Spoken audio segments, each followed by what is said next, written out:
Perfect. And we are live on Facebook. I'm so glad that the network is, I was Good. just letting the Facebook load. The network was a big issue till yesterday. I was a little Yeah, because worried of the about it. But rains. yes, but today network looks okay. And yes, and all right. Okay, so we are live and we have reached our 57th mom. Good evening from different parts of the world. I know it's evening time, and a lot of you come up here from there. And good morning for this part of the world. We've reached 57th mom, and I have a beautiful, beautiful mom here who is just very, very beautiful in many, many ways. And whatever I've heard of her, I'm going to be exploring her today and with her conversation. Welcome, Mrs. Masarrat. This is a pleasure to have you here, and I would like you to introduce yourself because I always say the mother who lives her story tells her story the best. And Francis is here, Therese is here from everywhere. Thanks, Therese, for joining in. Francis, I'm so happy you're here. Masrat, please go ahead and introduce yourself. Thank you, Shikha. Thank you, the team, for interviewing me as one of the moms. After very, very long time, somebody's interviewing me as a mom and not a co-founder of Sundarji's Global Academia and CEO of Suyog Sundarji Group of Institute. I think somewhere along the line, when I spoke to you, I'm so happy that it is the mom that is coming back. My son is 37 years old, but you never cease to be a mom. And today I'm keeping all my roles aside of whatever it is and talking to you all just as a mom. So let me introduce you to as a mom of a 37-year-old kid. My name is Masarrat Tavawalla. I live in Pune, Maharashtra. I have a very grown-up kid. I'm sure Shikha has interviewed moms across genres, across the age, but I don't know whether she's interviewed a mom with a 37-year-old No, son. we have Therese here. She's 67 or 66 years Oh, old. great, We have Therese. Lucy, who's 75 years old. And hi, Melanie. Thanks for coming in. So we have all kinds of mothers. So age and Therese is heading a group called Ageless Beauty. So we have somebody who's watching us right now with the concept of ageless beauty. So absolutely all good. I joined that group Oh, you must, of you must. ageless beauties because then we'll have so much to share. Oh yes, So yes. this is how my journey began at the age of a very young age. I became a mom at the age of 19. I was pregnant at the age of 19 and I delivered my son at the age of 20. So I was a very young mom. Yeah. But it's a pleasure to be called a mom, as I told you. So many facets today I would give back to my motherhood because that's where you find your calling. You start as a daughter, you start as a wife, and then you come as a mom. Your identity gets lost in between. And for the entire life, you will be said, you are a mom. And I think that's a beautiful tag. Yeah. So apart from all the designations, the most valuable tag, and Shika, I'm thankful for you and your team for coming up with most novel concept about it. Thank you so much. Thank you so much. I know that you've introduced yourself in a very humble way, and I've heard so many things about you. But you're also a mom to many, many kids. Let's talk about you being mom to so many kids with special needs, so many kids. I've heard so many stories that I want the world to know through you because you're so beautiful. You're so beautiful, and that's why I kept it for this interview so that I also hear it from you for the first time. So this is going to be exploring for the first time your beautiful work of what's happening and how you embrace these children and how you've been working with them. And let's talk about that before we even go ahead. Okay. So I started my journey, as I told you. I came from a Daudi Bora family. I was born, brought up, settled in Mumbai. At that time, I'm talking about 39 years back. People got their children married very early. So I was also one of them. I came from a convent school. My mother was I come from a very humble middle class family, but very strong roots. Though my mother was only fifth standard pass, I owe this entire education mom journey to her. Simple in a ways, but she took us a long way. I would attach that tag to her. So we got a proposal at 16, I got engaged, 18, I got married, 19, I was pregnant, 20th, my child was born. But the best thing that happened to me, I mean, God's grace, that I continued my education with a lot of hardship. It was not financial hardship, but it was the challenges.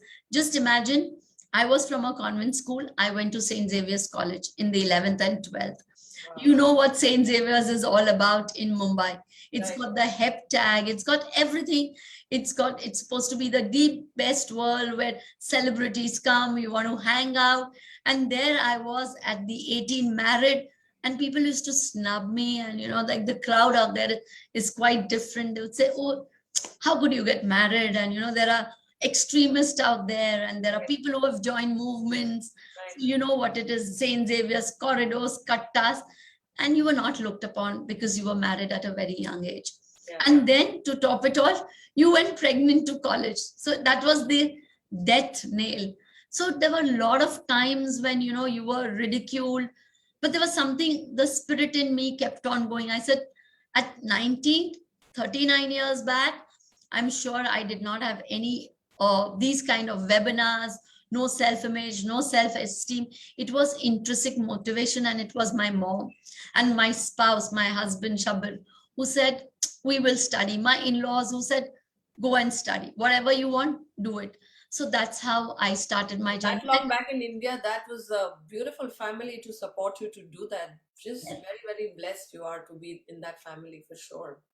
My father-in-law was a real stalwart, and he pushed me into studying. So there I got my first degree. My son was 2 years old. I was getting my first graduate degree. I continued my study in Xavier's. I did my MA. I got my postgraduate degree. That's the time when he went to the kindergarten, and I was studying with him. Sometimes I used to study in the washroom light because he needed the sleep. Sometimes I studied at different hours. I studied in college. I studied everywhere. But the spirit kept on going, and I finished my post-graduation. And later on, I shifted to Pune for my husband's reason.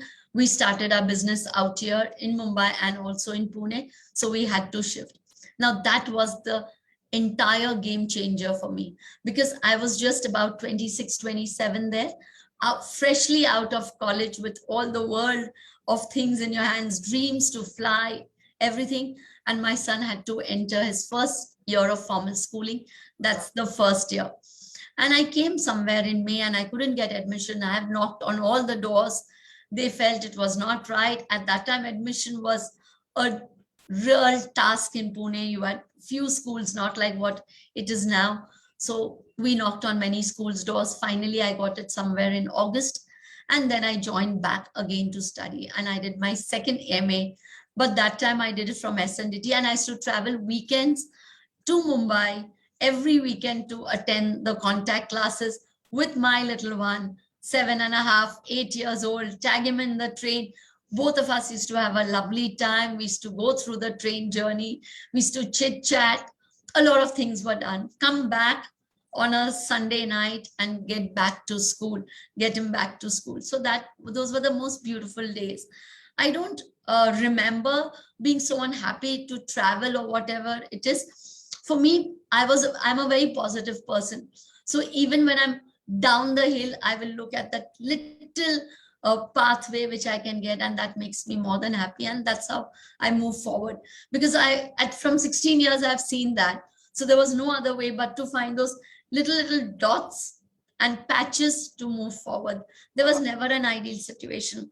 And here I want to pass on a very powerful message to all the moms.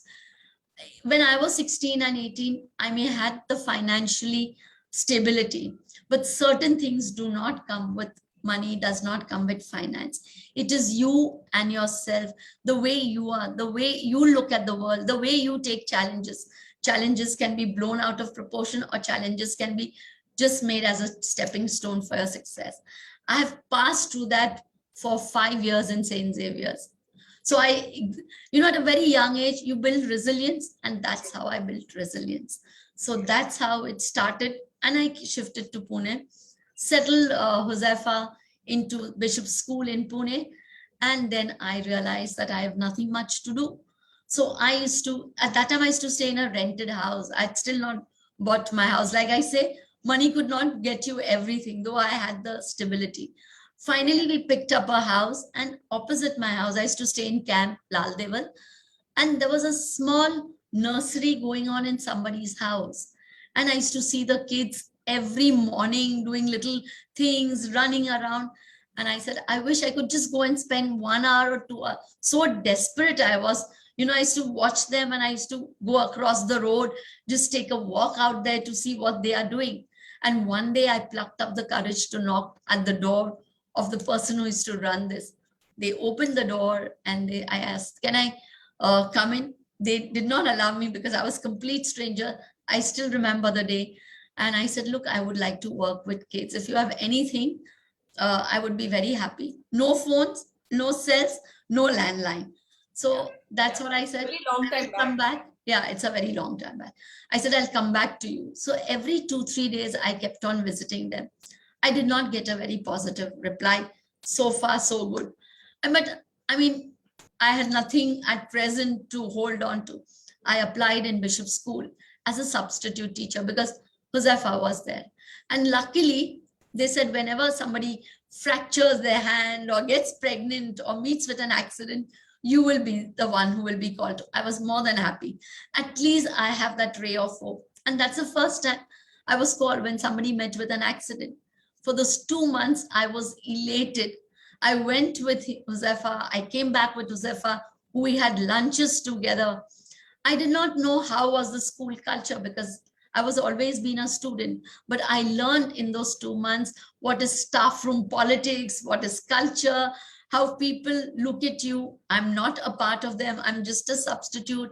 How much respect you get, how much people take you for granted. People write you off because you're not still a part of that stuff. So again, life lessons were learned for those 2 months. And of course, I kept on going and back. Finally, one fine day, when I knocked at the door opposite, I'll tell you who are they then. And they said, okay, we have a school run by the Aga Khan Education Board, and we are one of the members of it. We will call you for an interview. And that was, again, that gave me a lot of joy. You can imagine at those time when there is nothing to hold on, you will get joy in anything and everything. And I felt that was good enough for me to carry on. Again, one fine day, they sent a driver with a note. They had a driver. They sent a note that you are called for an interview at so and so time, and please be there. And that was the turning point. If you want to ask me anything before I go on to my journey, you can definitely add here, whatever it is. I don't know, ask like the comments are saying it all. Here, Debbie is here as well. She's one of our pillars, and Debbie is here. Therese is mentioning. My God, Melanie is here. She's a parent and family expert, and Francis is a teacher as well. So all of them are here already. Just you, I'm nothing to add or ask because I'm just awe of the courage that you have of keep like you're talking about 37 years back? Yeah, In this country? more than 89 I shifted, so you can calculate. You're talking of, so you're talking, I was 7 years old that time. Yeah, you're talking about the times when, there were no telephones and there were no communications thing, and education was still coming up. For you to have this determination to follow your heart, to know the string, that's my next string, I need to just follow this string. It says so much about you, and I no wonder where you are today, what you're doing with your work, what's happening. You were meant to be here because this whole thread was just pulling you, and you believed in it, and you actually followed it at the time when this country of ours was not so modern. In fact, I started at the age of 18 as well as a photographer, but for me it was not so difficult. As difficult it was for you and your times, because this was almost 20 years before me. And even at my time when I started at 18, I found it was an odd thing to be a photographer, because in India there were no women photographers. And at 18, somebody saying I want to be a educated Indian photographer as a profession, I coming from a business class family, was unheard of, because they were like, what is she going to do? Where is she going to earn? What are you doing? And why does she want to do this international course that is coming? That's crazy. So that itself was like, I used to find it tough. What you just told me, with the baby, with being pregnant, with the social, stuff that Stigma, more like a stigma at that time. stigma. It would be a stigma even today. I think if anybody reaches college, it wouldn't go away. Even it happened today to any girl at the age of 18 or 19. So unbelievable. I'm like totally speechless. So definitely honor you and celebrate the fact that Thank you you. are such an amazing person, and I am waiting for things to unfold, because I know this is just the tip of what I know about you now. I've heard so many great things, and I would urge the audience to stay here to hear what she does, because she's a jewel. She's a real jewel. She's amazing, and her work is absolutely stunning. And I'm totally honored to have you in the book. So let's go Thank ahead and hear your journey about, oh wow, from there to becoming today the CEO of a group of institute that has been imparting education in special needs and other ways. Amazing. I'm totally speechless. And thank you for following your thread and reaching here, because you have, by following your own thread, you have made difference in so many people's lives. And that's what the whole thing is. It's not always about me and my little circle, and sometimes we stop ourselves from not moving out from that circle because of trying to please everybody around us, because just we just feel that everything around us is going to be happy, it's good enough. But sometimes you're made for bigger things, and if we just come through that and keep following that string, where you are today is where you reach. So I'm my heart is so filled with so much honor for you. And and you told me when you spoke to me that I want to meet you, but today I want to tell you that I will come and meet you where you thank are, you because so in the much. real My city. pleasure. And I want to come and meet you and give you a tight hug for following your string. It's absolutely beautiful. So let's just go ahead and uh, talk more. So, so I'll start from where I left. Yes. Yes, I got that call. I went for the interview to the Aga Khan Education Board. And there I met with 12 people who had that roundtable conference. And I was zapped because I'd never given an interview before. I didn't know what I'm in for. I was like in my, that time they used to wear the shalwar and the kurti and the short without the patta. They were very prim and proper. And I was like no makeup. I had my glasses on and I didn't know what to expect because I thought I was going for a chit chat. Suddenly I'm into a room where people are, I think 20, 25 years older to me, be spectacle, have their notes, have a pen.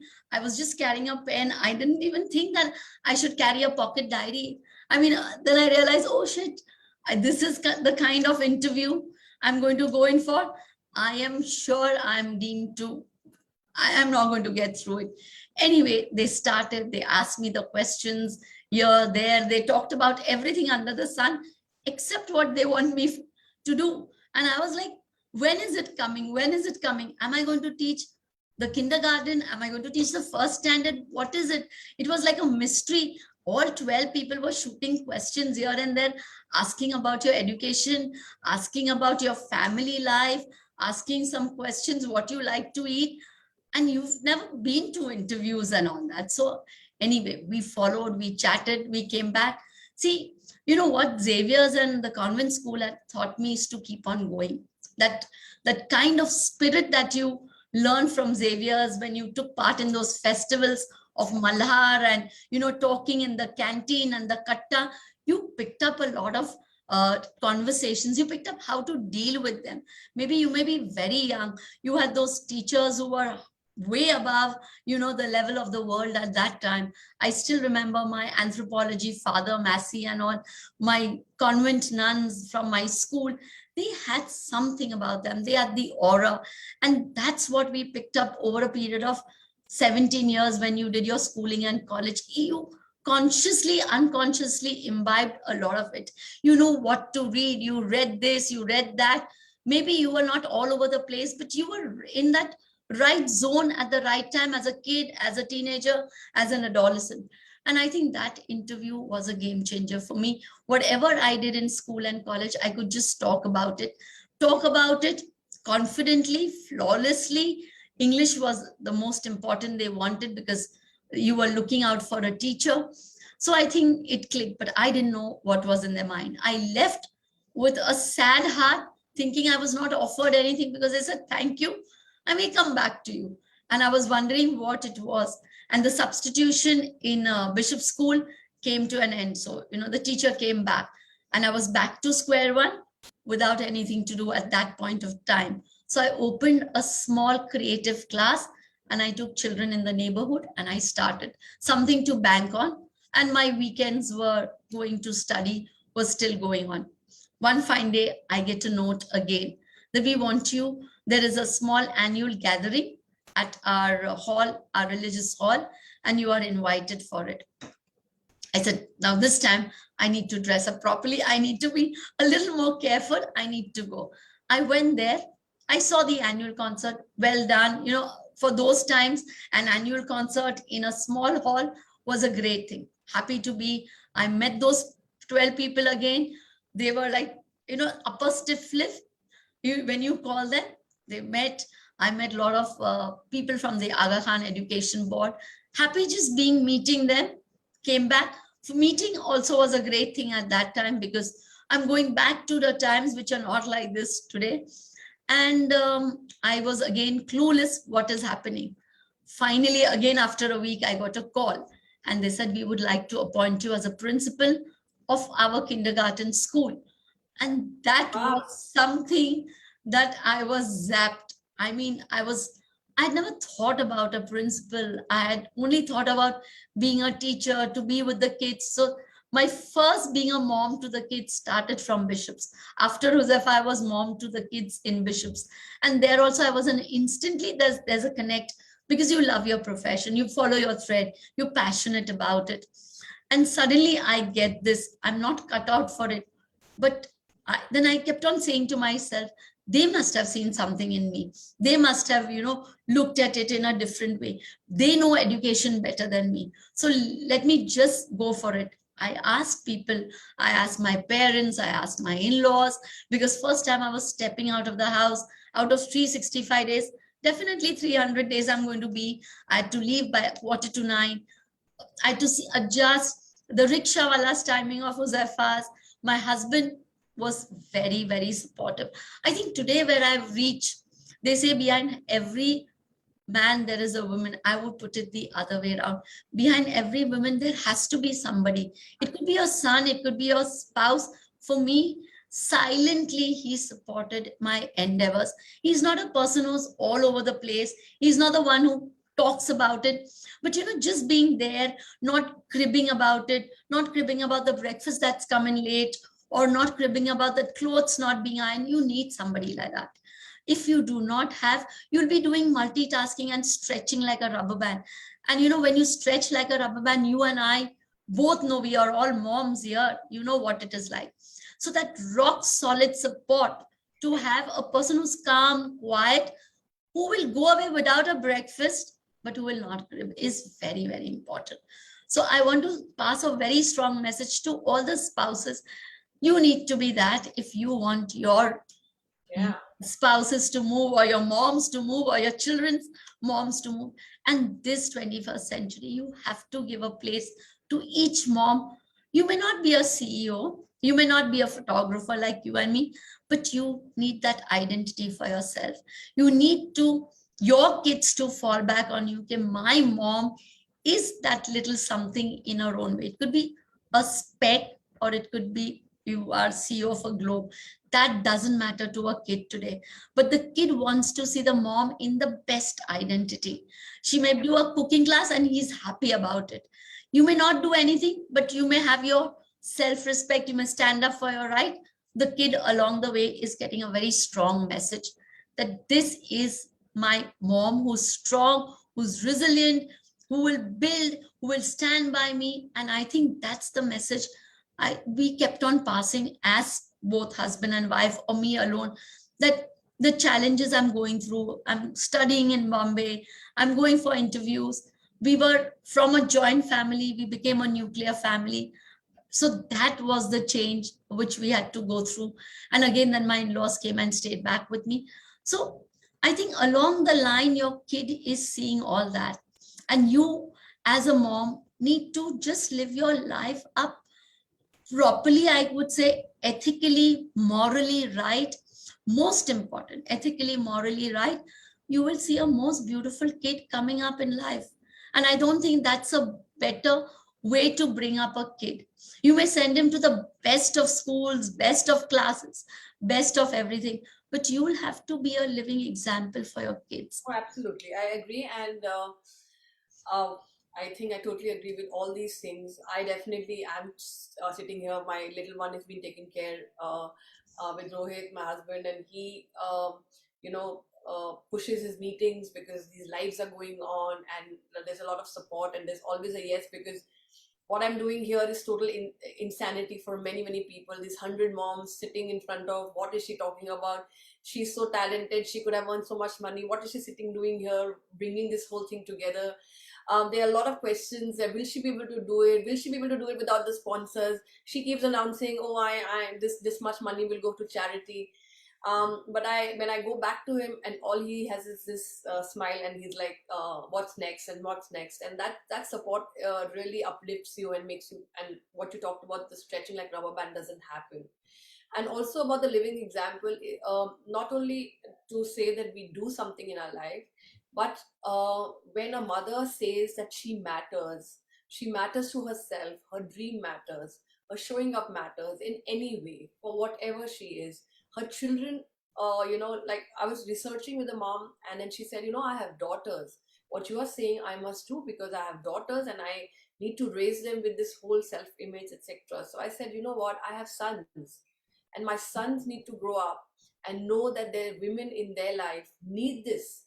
I am a mother of two sons, and these two sons need to know that the mother matters, the wife matters, even if she's occupied raising children, doing things. Their sisters who are mothers, their friends who will become mothers, they will matter. And I need to be that example to show them that we matter. We keep putting ourselves down. And one of the mothers said, and I really admire her, and I always asked her, how do you do so much? Like, how do you do so much? And she told me that I put myself somewhere on the list. That's why, not on the top, but I put myself somewhere on the list. When every day when the tick mark happens for the children and my husband, there's a tick mark for me as well, that she also Beautiful. did what she wanted to do, or meant to do, or supposed to do. Because by the time that checklist goes down of the day, for most mothers, her time is not there and the new checklist is ready, so she skips her tick mark and then she goes to the next checklist because she has other things to checklist, and then she starts checking, doing the checklist there. So those boxes, those empty boxes of the things that we've not ticked up, are the boxes that bother us, are the boxes that take us down. And that's the bother box which is not ticked, tells our children that it's okay if it's not ticked. If it's okay if that box is not ticked and she has not done the things that wants to do, or meant to do, or so supposed to do, because she skipped it and gave us. So we raise them with that, and that's why this the pulse that I'm talking about of the mother keeps getting sad and weak, and sometimes it So becomes true. very painful. So our children need to know that she is also one of the boxes to be ticked every day. And that's what also in this movement I'm trying to get, that you don't have to be the first box. I'm not saying ignore everything, but you definitely need to be one of the boxes. So make sure that that box is ticked every day. If your self love is done, your self work is done, your dream has been thought about, and involve our children and family with it. Give them a chance. Like, give them a chance to know you, rather than just sitting there and not ticking that box. So I totally agree with what you're saying. And moving forward, that this journey absolutely stunning. And I that's what I'm saying. You were shown this whole path, but what your duty was to listen to that clue and follow it up. Our duty is, like, all of us are given this magical thing happening all around us, and these clues are thrown, and most of the time we don't trust it, Yeah. or we don't go for it, or we don't have the courage to take it. The idea is to pick it up, trust it, and keep moving And take it forward, to the next and see level. where you reach. Like, from what you expected, you got so much more, because that thread was for you. And if you would have not picked up, if you would have let the comments, the judgment, the situations around you take you down, forget what you as a human being have reached here, as a mother has reached here, as a woman who reached here. But so many kids that you've supported would have not reached where they have if you would have not taken your bit of courage to do it. So sometimes these courage, like if I don't do this today because I know I'm meant to, I don't know what 20 years from now I will be looking back and saying that if I would have not done this thing sitting here with raising two young kids in COVID and finding this thing that this is crazy 100 days, 100 moms. After 20 years, I will know that this was the right thread to take and to go forward. So thank you for taking and believing into the clues that were thrown to you. So now you're a CEO of this group of institutes, and you also have special needs children. How are you managing them in COVID? How did that story? How did you reach from being a principal to that? Let's talk about that. So that's the next phase of my life. I finished my studying and now I was the principal of a very small kindergarten, which is run by the Aga Khan Education Board. 6 years went off, and believe me, the pay was 550 rupees for a principal. Happy to see that first check of life, because that's the first time 550 rupees mattered. It was like, for me, it was lakhs of rupees. Yeah. My pay when I finished 6 years was 1200 last pay. Wow. Yeah. So I'm talking about comparative times now and then, but still, you know what 1200 would have been at that point of time. Those 6 years made friends, connected with the world, started looking at what the outside world is like, because Aga Khan Education Board is a big board. I had never been a part of anything really big. Understood from my mentors what it was like, how it bloomed, what kind of culture that you need. And of course, the person who put me were the Sundarji sisters. So the name Sundarji is from them. So they became my godmothers. The one who got me into the Aga Khan Education Board was the door I knocked every time. For that 6 months, I knocked at the door at least 12 to 13 times. And the lady out there, Malik Sundarji, was seeing my resilience, my patience. She was a woman way above her times, way above it. And she was actually testing me, and I did not know that. So she's the one who got me into it. And then there was no looking back. Shikha, I owe my this journey to the 3 Sundarji sisters. And on every platform, today they are 85 plus, but I value them so much, because if they were not there, I wouldn't have been in this journey. I may have that thread, bright spark, passion, everything, but you need one person to hold you, pull you up and say, okay, I'm willing to trust you. I'm willing to do this, because no experience, no trust. But that person was testing me, and I didn't know, because when she would open the door, there would be a placid face. There are no smiles. There is no excitement like what you and I show. There is no bond. There is no connecting. There is nothing. It's just, you are here, I am here. I need to ask you 2 questions. You need to do. That's how it was. The institute are now named behind the Sundarji sisters. I just letting Terry is here. Hi Terry. Wilma is here. Hello Wilma. So hi Teddy, Wilma, hi all of y'all. Yeah, Mel, they're just beautiful. Like this is beautiful community of moms who are supporting you so much here, and just letting the audience know that the institute is named after Sundarji Institute that she's the CEO of now. Is from my 3 mentors.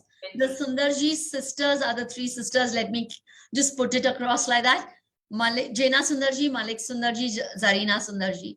With them, I opened up all our Sundarji's Global Academia and Sundarji's group of institute. Lovely. From the Aga Khan Education Board, after 6 years, we 3 sisters and myself got together and we started the Sundarji's institution. At that time, it was known as Sundarji's institution. Now it is Sundarji's Global Academia. After so many years, we've expanded. We've become a private limited company. We've become international, and hence the name has changed approximately. So I'll take it up from them. I'm quickly going to do this. I know we'll run short of time if we go on and on. This will take another 3 for us. Oh yes, I can see your story. You can take 3 or 4 hours. We must do it because Concise it. yeah, because there'll be a lot of people who see replays, and you know what happens in today's time when they see I can talk to you. I'm sitting here. Yeah. I can No, listen. no, but I If can they see a understand. replay of 2 hours, they're like, ah. They don't want to do it. So Yeah. I want people to know you more. I want people to listen to this. So whatever we can introduce them, we should not. Quickly. No, nobody should miss this interview for sure. Just based on that, oh, I don't have 2 hours. So I wanted to wrap up in another 15 minutes max. I'm going to Uh, go fast. Yeah. we don't have to go fast. This Masaji, this is a beginning and an opening of a very big landscape. There will be ample opportunities to talk about it, but we must talk about your biggest contribution to the special children and special needs that you're doing, because those are the stories that I don't want this audience to go off to sleep because it's late in the night for them to know before they leave, to know your work around that. So let's talk about that. Perfect. For So sure. we started our first institute in 1996, which was a kindergarten with just 11 children and the 4 of us. We sold off everything to buy the place that we are now, and we didn't know next month what we will do. Then we started this. It all happened organically. We thought about it, but we didn't pursue it. Like you said, opportunities came. We picked up those opportunities. Every opportunity is picked up. Some failed, some progress. So after 1996, we felt we needed to open a teachers training institute. There we off on a helicopter ride, opening a teachers training institute in 2001. We felt a lot of children. That was a turning point for our special needs. From 1996 till 2002, a lot of special babies started coming to us, 3 years old, 4 years old, no education, not knowing what is special need. We couldn't deal with them. We took them into the kindergarten for, but we did not know how to deal with them. So there goes, the staff got ourselves trained. We did a lot of teachers training courses. We went across India. We took from British Council books. That time, the concept of webinars and Zoom and nothing was there. We got ourselves self-trained and trained in this from say 2002 to 2005. We were on a training mode. And there goes a third institute in 2005. That is our special need early intervention center for children with special needs. There we started taking children after school hours. Premises were there. So we got from 2 kids, suddenly we were to 40 kids to 45 kids in a year doing for special needs coming after school hours. Now these kids had nowhere to go after early intervention. No school was trying to absorb them in 2006. Court orders, parents would fight, everything went down the drain. And that's how the idea of a special school came across, that we need a special school. Where would these kids go? There was a lot of between things that happened, which you can read it on our website. So in 2007, we opened our doors to special school.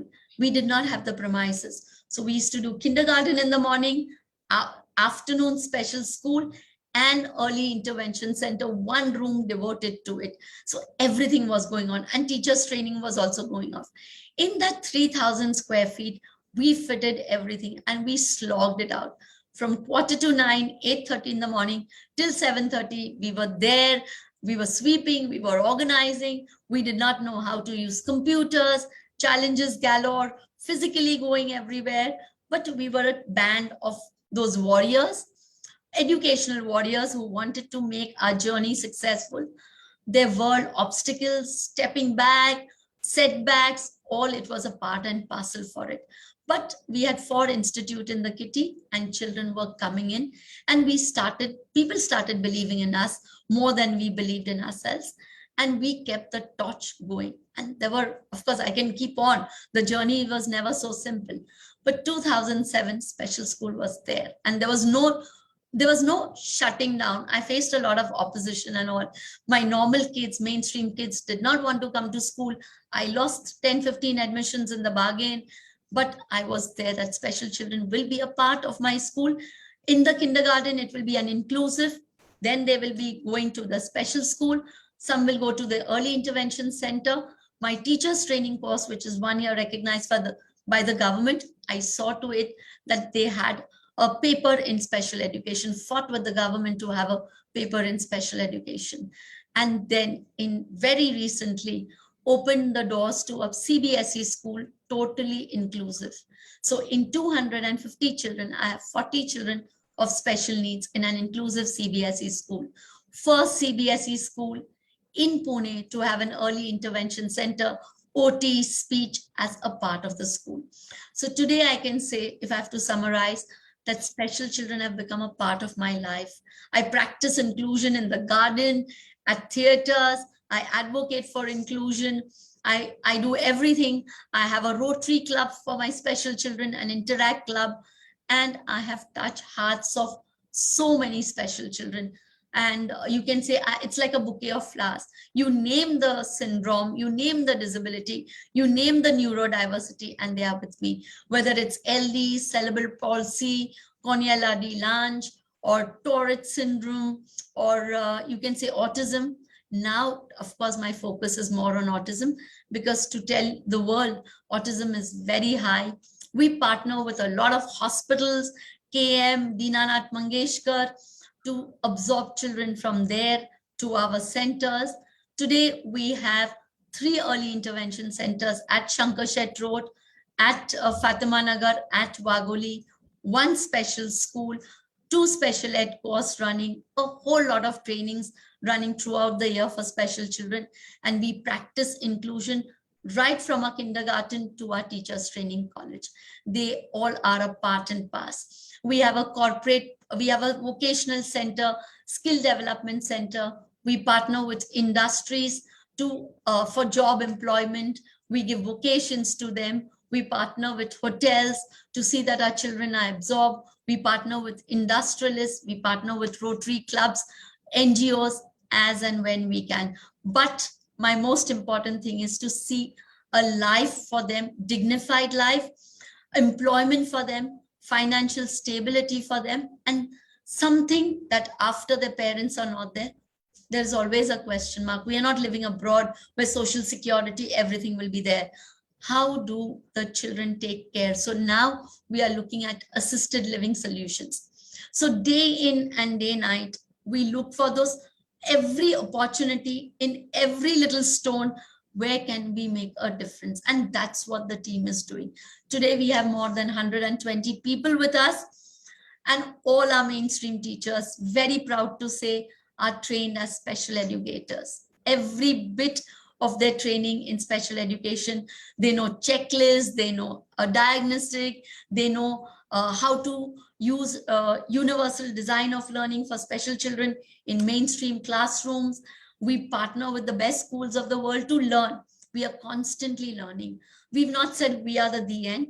We learn so much, Shikha, that I think if you look at our planner, you will see so many courses happening all the time.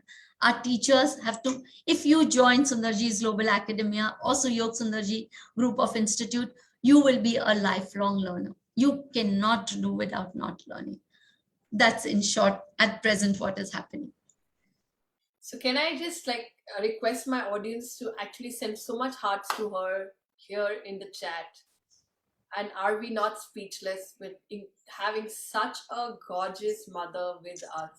Unbelievable, unbelievable. I totally honor you for what you're doing. It's unbelievable spirit, and that's the whole thing. When you follow your gut, when you follow your clues and you reach, then this is the thing that we do. Frances, I know you would be giving so much heart to her.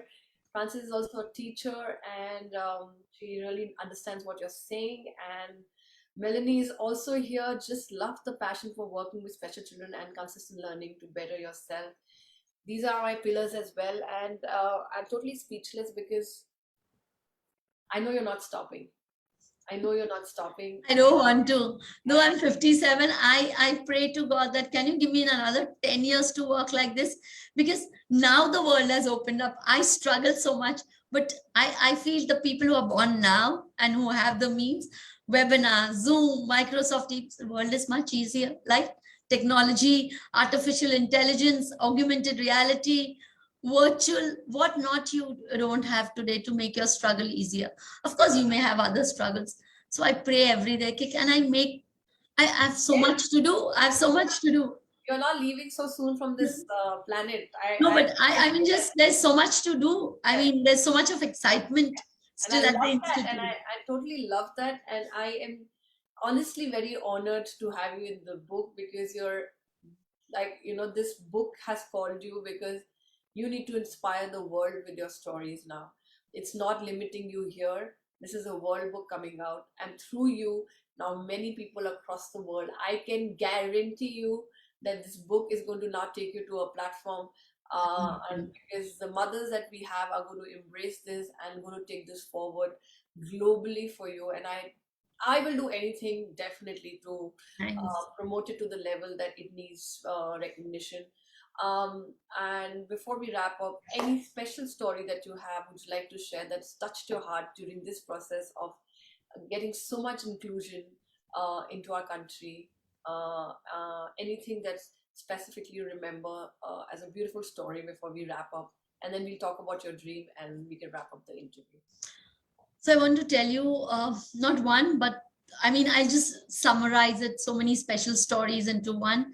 That when I'm bringing my special children back after COVID has been very tough for them, especially for my special children and my children at inclusion at various levels. So the first day when I got them back to my institute, I had people, children hugging me.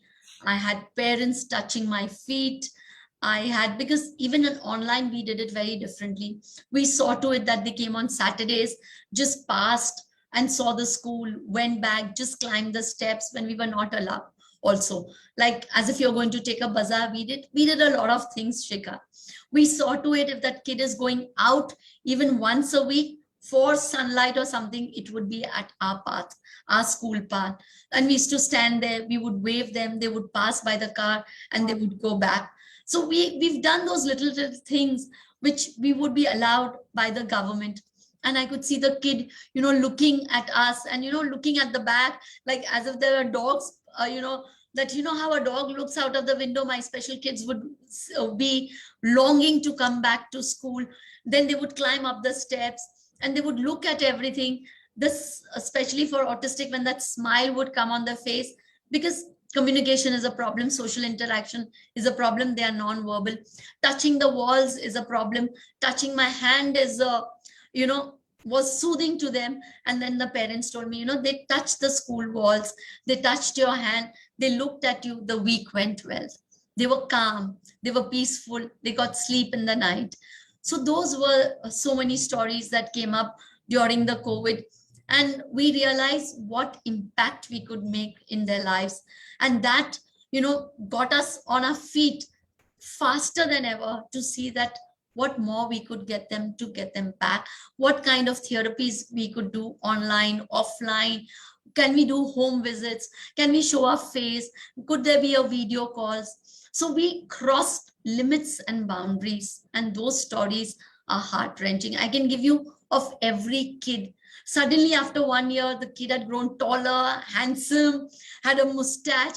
He wanted us to feel him. He wanted us to look at him more properly. And how do I do that? That was what, made us change internally, externally, as a team. My team is fantastic. If the attrition rate is very less, that team stood by me, and we'll have so many stories which I can keep on and on. But You must put it all together. Stories go a very long way, Masaji. All the I know it's a little extra work, but stories go such a long way, and it touches hearts in a way that nothing can. And I would urge you to, before these all get lost and they become a hazy stories or some vague stories, this is a very special thing that you're doing. Or you must film it, you must collect it and keep it as an example of what needs to be done so that we can spread it, because stories are not only for us, it's for generations to come. It becomes the guiding point, it becomes that history, and these 100 stories will also become that guiding point, that history, that starting point for the mothers when they see, yes, this is how mothers are showing up and this is what you're about to do. So bringing this into a book is a very big responsibility, and I urge you to do this because this is beautiful. Francis is saying, I want to duplicate what you are doing here in my area and around the world, because she does some beautiful work with children as well. She's a teacher. I'll connect with Francis. Yeah, you have to connect with all the mothers. You're the 57th mom, and we will put you in a group where you will get to know these mothers more and more. And I will urge all the mothers to reach out to you, and you can reach out to them. But this needs all the support that you can get, you will get from my book for sure. And I know we can go on and on. Francis, beautiful. Francis is. Can I Thank you, take a everybody. picture Of of course you yours? can. You will have to send me because I'm very bad at all this. I have not been able, I have not even clicked a single picture. So I'm sure you all are doing all that. So please send me, you know, I want to see your team. Can you put them onto? We have okay, so now I must introduce my team, and I must introduce that when you were talking about money doesn't buy everything, this is the example of money doesn't buy everything. So let me introduce you, and anybody who's watching this, that this was a silly girl standing there, not a girl. I don't know why I see that, but I always think that my 18-year-old self was That's like good. this, and It makes you feel younger day by so day. I was sitting there announcing that I want to do this, and I started the whole process, 100 days, 100 interviews, blah, blah, blah, blah, blah, and I'm going on, meeting mothers, talking to them, figuring it out, getting this whole thing. And somewhere, just when I started, Debbie was the first one. Debbie said, I need pillars under me because I need to take the front. But the back of all these mothers reaching the last point needs some support, and I would not be able to do finding the mothers, doing the mother interview, figuring it out, encouraging them through photography, teaching them photography. And so then Debbie was the first one who said, fine, I'm going to take on to be your first pillar. And then Debbie came in, and Debbie was absolutely beautiful, spreading it all out. Then I reached out to Melanie, then I reached out to Francis, then I reached out to Kavita and Kirtana. So these are my 5 pillars, and honestly, they are my pillars. I'm calling them the pillars of this movement because they are supporting irrespective of what their part is. So that's my team level 1. And yes, I will talk to you too.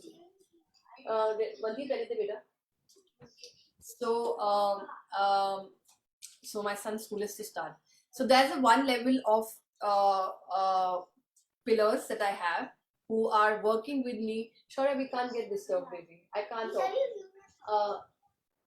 Rohit is sleeping for 2 minutes. I'm wrapping up. I think there's a tip going on online school, and he's waiting for me to start. And my second layer of pillars that have come in is the editing team.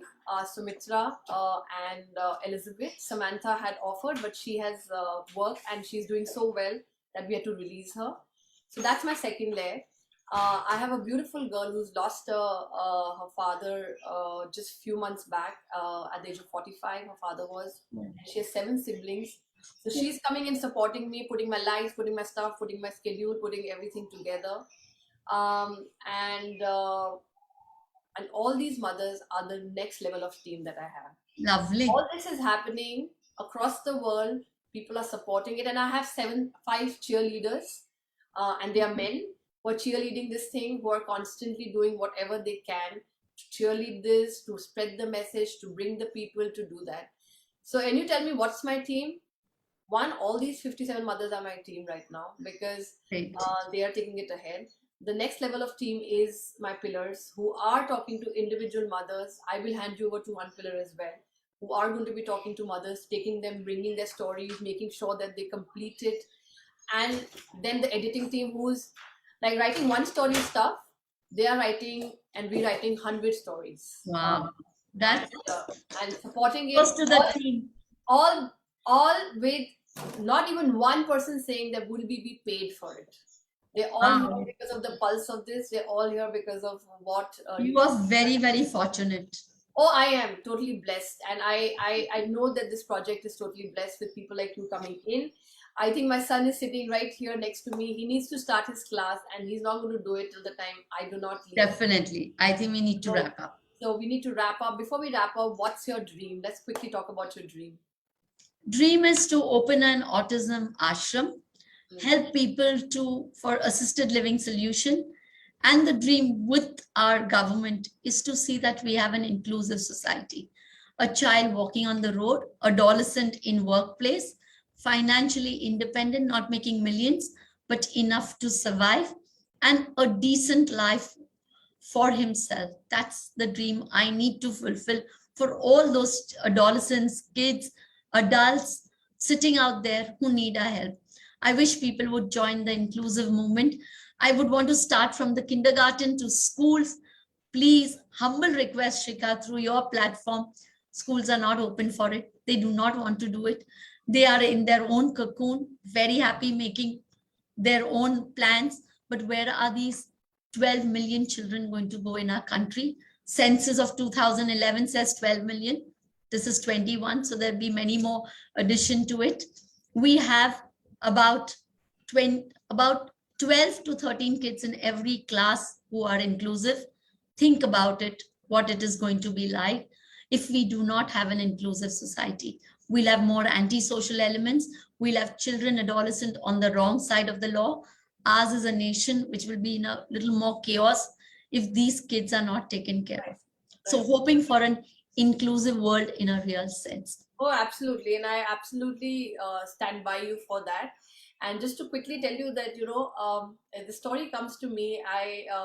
DPS Gurgaon had started inclusive program with children. And I was a baby and a child photographer, and I was photographing, the kids there. And then I was called by the principal, and she said, "These are my very, very special." She used to love her children who were in the inclusive section, and she like, "We must take some special pictures of them and put them there in the sector in the exhibition. They must be included." And I said, fine. So I went in, and what happens is when you go to an inclusion school where everybody else is, there's a separate section. And this is a little thing that I noticed at the age of 20. I was 20, 21.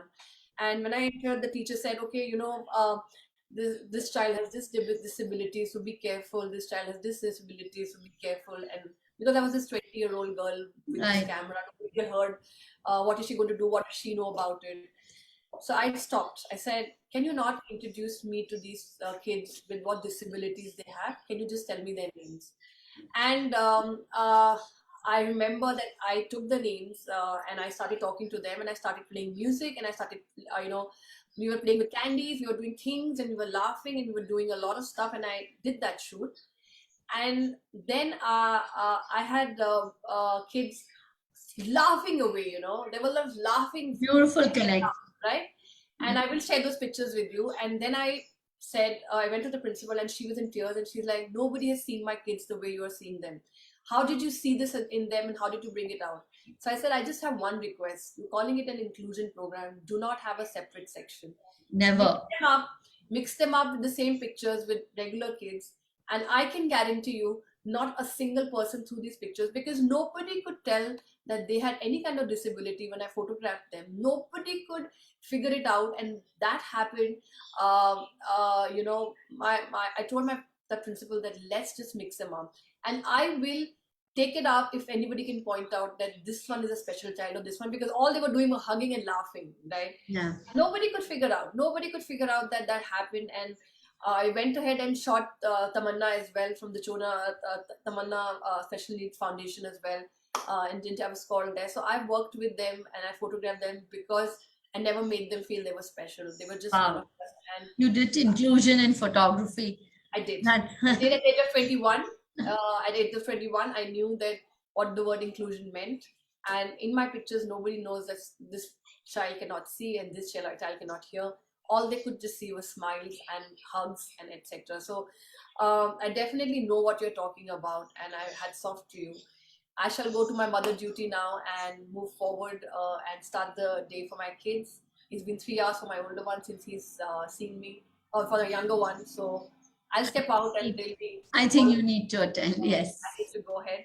Thank you, everybody. And thank you, team. Francis, Debbie, if I've got the name right. Debbie is there, Francis is there, Debbie is there, Therese is there. Please, thank you so much, all of you. And Melanie is so cute. She's telling me, please stop your calling yourself silly Shikha Khanna. So she's this one person who knows that I have a lot of coaching happening with this process as well.